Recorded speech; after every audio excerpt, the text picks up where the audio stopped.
প্রস্তাবনাগুলো মোটামুটি একটা ঐক্যমতের জায়গায় এনেছে। জুলাই সনদ বাস্তবায়নে গণপরিষদ নির্বাচন শীর্ষক আলোচনা সভার আয়োজন করে জাতীয় নাগরিক পার্টি এনসিপি। শনিবার বিকেলে রাজধানীর বাংলা মোটরে এনসিপি কেন্দ্রীয় কার্যালয়ে আয়োজিত অনুষ্ঠানে অংশ নেন দলটির শীর্ষ নেতারা।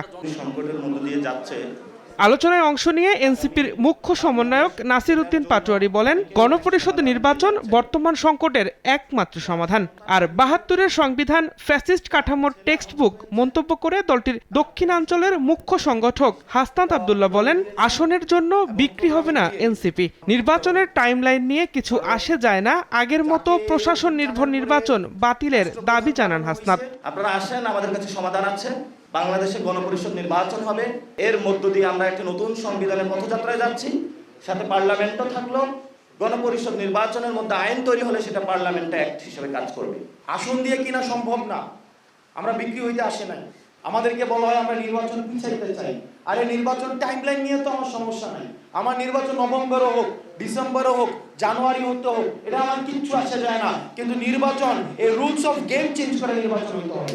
এনসিপির সদস্য সচিব আক্তার হোসেন অভিযোগ করেন, নতুন সংবিধানের দাবি পাশ কাটিয়ে গেছে সরকার।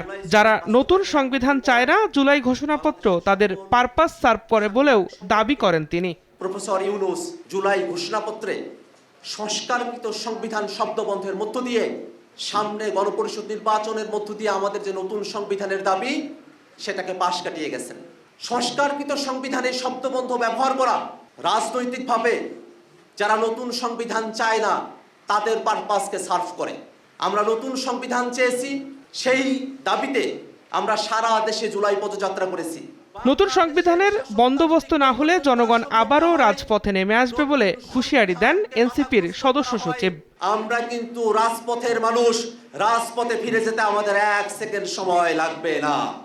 দিন মোহাম্মদ সাব্বির, সময় সংবাদ, ঢাকা।